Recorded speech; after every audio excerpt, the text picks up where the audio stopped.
meus irmãos, há algumas características do Evangelho de Marcos que são próprias e necessárias para ser entendido o texto de hoje, assim como também todos os outros. O Evangelho de Marcos, ele é curto e seus relatos são não tão enriquecidos de detalhes. Ele serve para uma comunicação mais rápida e também para uma iniciação na fé ainda mais imediata, caracterizado, portanto, pelo catecumenato do princípio da igreja, onde homens e mulheres já adultos, quando se convertiam ao cristianismo, faziam um percurso, muito embora essa expressão percurso seja muito ligada ao Evangelho de Lucas. O Evangelho de Marcos, por algumas comunidades cristãs primitivas, era utilizado exatamente como uma forma de iniciação no caminho da fé e no discipulado. E é por isso que é segundo aspecto importante para entender o Evangelho de Marcos, tudo converge para o seguimento de Jesus. As curas nos evangelhos, em todos eles, mas de forma especial em Marcos, não são um benefício dado ao indivíduo, como se fosse um privilégio único dado àquele cego, por exemplo, no evangelho de hoje. Mas é isso, e também serve para todos nós como uma forma de enriquecer a vida espiritual. Por isso, o texto do Evangelho de Marcos, de hoje, que é um texto atípico, porque conta alguns detalhes, por exemplo, o nome daquele homem, na verdade, sabemos o nome do seu pai, né? E é filho de alguém que nós, historicamente, não conhecemos com tanta perfeição, mas há alguns detalhes dados que servem e lembram todo o caminho catecumenal. Jesus está no caminho, aquele homem está à margem, depois Jesus o cura e ele toma o mesmo caminho de Jesus. Tudo isso não está sem propósito, ou não é pura narrativa do Evangelho de Marcos. É sim uma catequese dada sobre o segmento, que nos faz recordar o próprio batismo, lembrando que uma das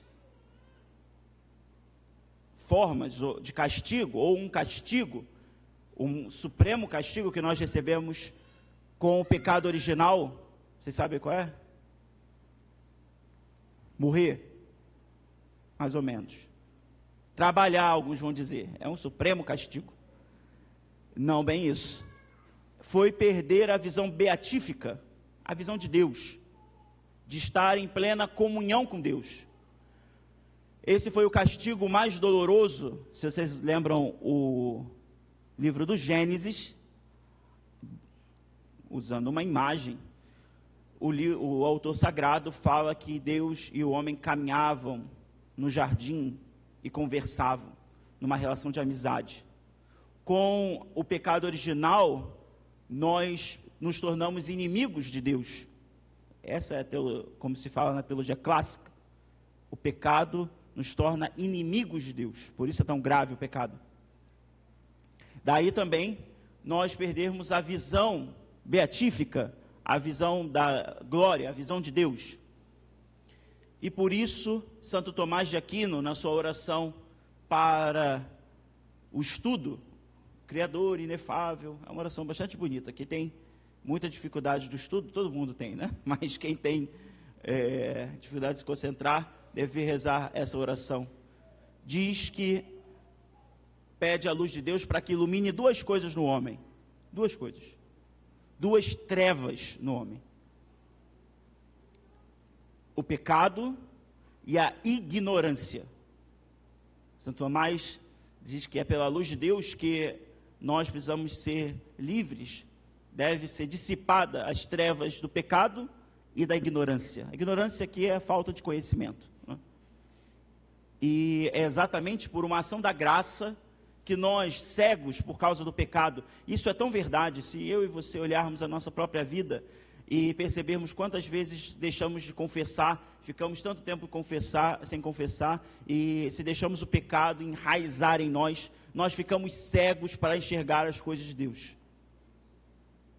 Ou quando nós ficamos embebidos de nós mesmos, a tal ponto de já não enxergarmos o que é o querer e a vontade de Deus, nós simplesmente sucumbimos, ficamos como cegos, mais cegos do que aqueles que não têm visão física.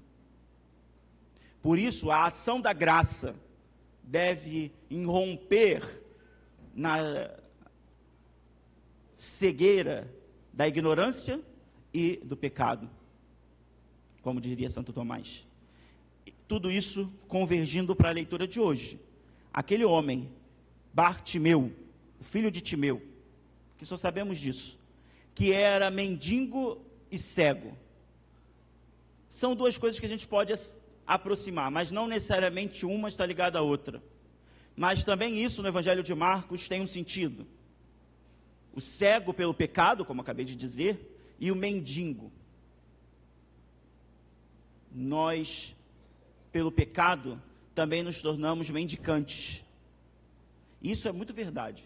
Quando a gente deixa de focar no amor de Deus, no amor que Deus nos concede, no amor que Deus, nós ficamos mendigando o amor dos outros. Presta bastante atenção nisso, porque é verdade. Todas as vezes que nós perdemos o valor do quanto que Deus nos ama, pelo pecado, é isso que acontece, nós perdemos. O Padre Antônio Vieira, eu já citei aqui há pouco tempo, dizia que nós, olhando para o nosso pecado, deveremos ter vergonha de saber por tão pouco que nós nos vendemos, e ao olhar para a cruz deveríamos nos arrepender e perceber o tão grande valor que Deus nos pagou, o nosso preço. Mas diante de tudo isso, é fundamental perceber que o pecado nos torna mendigos. Nós acabamos não nos contentando com aquilo que Deus nos dá, com o que somos, e queremos ficar mendigando pela migalha do amor dos outros, que é algo muito triste. Especialmente porque todos nós temos carências e acabamos aí alimentando essas carências com o pecado. Portanto, seja a cegueira quanto o estado de mendigo daquele homem, derivam de uma razão, que é isso que o Evangelho de Marcos quer nos dizer. Aquele que estava fora do caminho é aquele que está fora da graça, fora do pecado. E Cristo restabelece. E preste atenção, ele não sabe e não vê que Jesus está passando. Ele escuta. Por quê? Porque a fé vem pela audição. A fé não vem pelo que a gente lê. Nós, pós-modernos, achamos que para a gente ter fé, a gente tem que ler um livro. A gente tem que nem ler a Bíblia traz fé. Ler a Bíblia não traz fé, desculpa. Ela alimenta, mas não traz fé. Não é ler o catecismo que traz fé. O diabo também lê o catecismo. Agora, o fato é ouvir e assimilar a notícia, porque a fé vem dos ouvidos, da pregação oral, isso os apóstolos nos ensinaram. Aquele homem escuta que Jesus vai passar, e então ele lá se agita e grita ainda mais forte: Jesus, filho de Davi, tende piedade de mim. Ele não diz: Jesus, filho de Davi, eu sou cego, me dá isso, me dá aquilo. Ele faz um grito ainda maior: eu sou miserável, eu tenho pecado. É aquilo que cantávamos e cantamos a todo ato penitencial, quando recitamos Kyrie eleison. É mais do que Senhor, tende piedade, é mais: olhai e voltai para mim o seu olhar, e aí se entende misericórdia. E preste atenção, Jesus tinha uma multidão atrás dele. Ele poderia simplesmente passar por aquele homem e seguir o caminho dele, mas ele para uma multidão por causa de um homem. Para uma multidão por causa de um homem. E então, aqui há um fato importante. Os discípulos e a comunidade. Nunca caiam nessa lorota dos outros dizer que a igreja não é importante, que a comunidade não é importante, tá bom? Isso é papo de não católico. Eles vão até Jesus e eles vão até o homem e dizem: coragem, levanta-te, Jesus te chama, coragem, anima-te, nosso Senhor te chama. Como é importante ter a comunidade, não achar que eu posso viver a fé sozinho, individualmente, e eu mesmo por mim mesmo, eu rezo e Deus me escuta. Não, isso é bobagem contemporânea que dizem por aí. A necessidade de ter outros que nos levem ao Senhor, mesmo nós que estamos caminhando sei lá quantos anos na igreja, já estamos aí desde que São Pedro era criança, e é mais do que isso, a gente precisa dos outros, que nos encorajem, diga, vai, levanta-te, que ajuda, que encaminhe, que aquele homem era cego. Por isso a necessidade no caminho catecumenal de ter introdutores, né? Como se chama na teologia catequética moderna, ou seja, de alguém que ajuda ao outro a caminhar. E a comunidade cristã é assim, a gente se arranha, é verdade, não é? Às vezes tem uns conflitos, sim, mas em casa também não tem? Quem diz assim, mas tem muitas, lá tem briga, na tua casa também não tem? Ou eu estou falando alguma mentira? Não, tem. Exatamente porque nós somos comunidade, somos pessoas diferentes, nem sempre a gente se entende de primeiro, mas o importante é, sim, caminhar, dar ali a mão e levar o outro. E aí quando ele chega até Jesus, Jesus faz uma pergunta aparentemente estúpida: que queres que eu te faça? Bom, o homem é cego, o homem é mendigo, acho que não é tão difícil de entender o que ele gostaria, mas isso nos ajuda a entender. Eu já ouvi muitas pessoas já me perguntaram: padre, se Deus sabe de todas as coisas e sabe das minhas necessidades, por que eu tenho que rezar dizendo? Quando você está rezando dizendo, você não está pressionando Deus, dizendo assim, não, o Senhor tem que me dar porque eu preciso de uma coisa. É um diálogo ali, qual você precisa pedir, porque Ele quer ouvir de você, não por carência, eu quero ouvir dele porque ele tem que se humilhar para me pedir, não é nada, Deus não é Deus grego, os deuses gregos eram assim, mas porque Ele quer sim que você revele aquilo que você deseja, muito embora nem sempre fará o que você deseja, porque fará o melhor para você e não o que você quer. Deus não faz o que a gente quer. Deus, você não seria um Deus do mercado, não é? Você paga e leve, não é? É absoluto que não. Mas aquele homem diz, Senhor, que eu veja.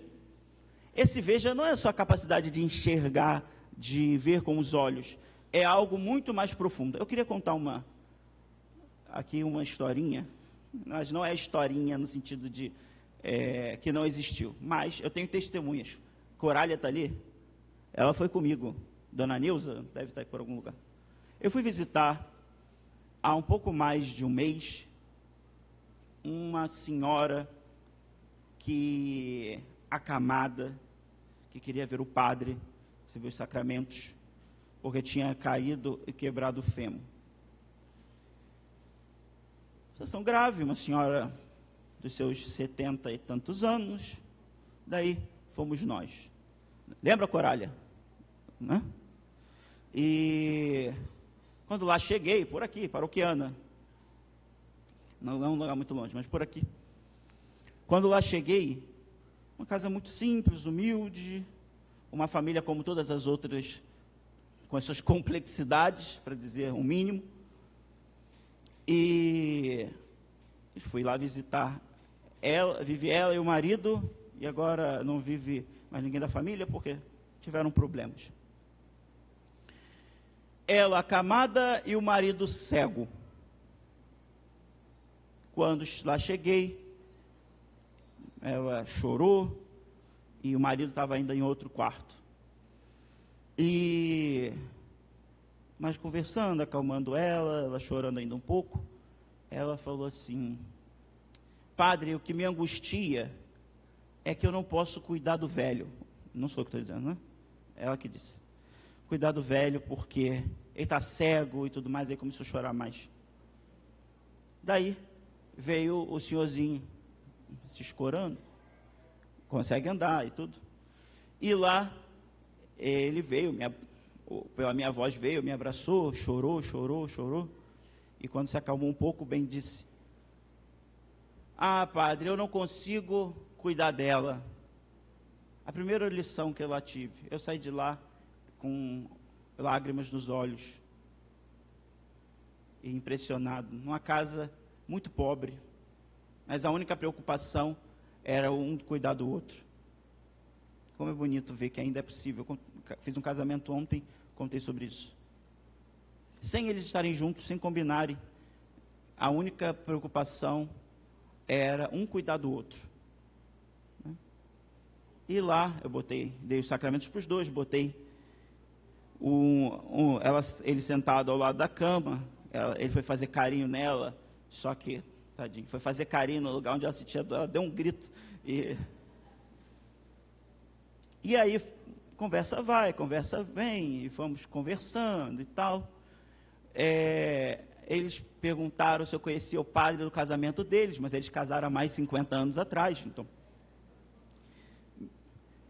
E aí eles comentavam sobre a beleza do casamento e sobre como ela era bonita quando jovem.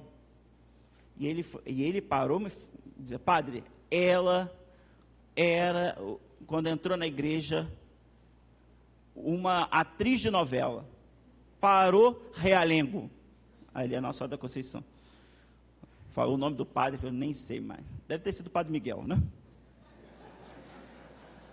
E mostrou lá as fotos do padre e tal. Ah, o senhor conhece? Eu disse: não. E lá eu falei, aí ele falou assim, mas ele repetiu várias vezes isso. Era a mulher mais bonita, parou mesmo, coisa impressionante, eu vi, de fato, ela era muito bonita quando jovem. Aí eu perguntei para ele, assim, mas o senhor se lembra? Ele disse: não, eu vejo. Ou seja, é mais do que a capacidade da memória, de trazer à tona um fato, que ele quis me dizer. Ele ali revelou a capacidade de enxergar com o coração, como alguém que ama, e ama de fato, porque toda a preocupação dele é se ela estava bem, de fazer carinho, mesmo com os olhos fechadinhos. Um senhor já, ele é mais velho que ela, tem seus 80 e blau. A capacidade de enxergar com o coração, com a fé, a uma visão que não é uma visão condicionada aos nossos olhos. Que de fato, o evangelho de hoje, quando aquele homem fala que Senhor, que eu veja, está a dizer sobre o fato, claro, corporal, físico, mas que é muito mais do que isso. O cristão precisa largar a sua visão. Pode até ficar cego neste mundo, e muitos de nós ficaremos com catarata, miopia. Estou dizendo isso para ninguém, né? Mas como que é? Estigmatismo. Eu nunca entendo essa palavra, parece estigma, né? Ou outras coisas mais. Talvez ficaremos. Mas se alguém que, embora a cegueira física, consiga enxergar com o coração,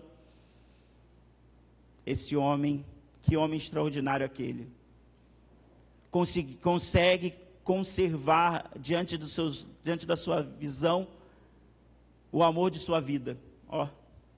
Isso não é romantismo não, tá bom? Mas é sim conservar de fato a verdadeira visão. Senhor, que eu veja, não que eu veja as coisas aqui, que eu veja quanto de dinheiro, quanto de coisa. E ele conserva o melhor.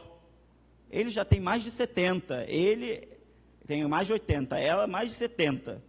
Já, embora ela seja uma senhora bastante bonita, já não é bem aquilo que foi no início. E ele muito menos. Era careca a mim. Tinha cabelo quando casou. Ora, a capacidade de guardar não só a memória, mas ver, faz com que o amor se mantenha vivo. Aqui, naquele caso, mas também para nós, do ponto de vista da fé, aquele homem viu e continuou a caminhar, começou a caminhar, foi posto no caminho do seguimento. Nós, irmãos e irmãs, também devemos suplicar ao Senhor. Digamos também hoje diante de Jesus, que eu veja, não com os meus olhos, mas que eu veja com o coração. O Papa, embora não é sobre a visão, mas é tão bonita a frase do Papa São João Paulo II, que dizia: quando tuas pernas estiverem cansadas, caminhe com o coração. Quando nossa visão estiver turva do amor, sejamos capazes de nosso coração e nossa fé nos abrir os olhos. E quando nós fecharmos os olhos neste mundo, se você não fechar, alguém vai fechar os seus olhos, sabia? Quando você fechar os olhos para este mundo, se tiver vivenciado isso no amor, você abrirá os olhos diante de Deus e lá contemplarão a visão beatífica. Mas isso não é aprovação automática, não, certo? Não é só morrer para ver a Deus. Tem que ser santo e viver o amor neste mundo. Claro que nós pecamos, somos frágeis, erramos, isso aí todo mundo sabe, né? Não é novidade para ninguém. Mas isso não pode ser perdido em momento algum. O desejo de ver a Deus. Como diz Santo Tomás, no Adoro te devote, num cântico eucarístico, muito antigo, que já foi musicado em português, numa versão da década de 60. Ver-te, enfim, face a face, meu divino amigo. Ou seja, ver-te, enfim, face a face. É o desejo de quem quer o céu. Quem quer só morrer? Agora, o fato está naqueles que vivem o amor, naqueles que vivem o discipulado de Cristo, que querem segui-lo, que querem amá-lo neste mundo, devem viver com o coração quente, que mesmo que lhe falte a visão neste mundo, sejam capazes de ver a Deus e capazes de enxergar pelo amor. Peçamos essa graça. Senhor, que eu veja, quando comungarmos hoje, dizer: Senhor, eu me alimentei de Ti, mas agora que eu veja. E de fato, se vivermos o amor e vivermos o seguimento de Cristo neste mundo, um dia nos encontraremos com Ele. Louvado seja nosso Senhor Jesus Cristo.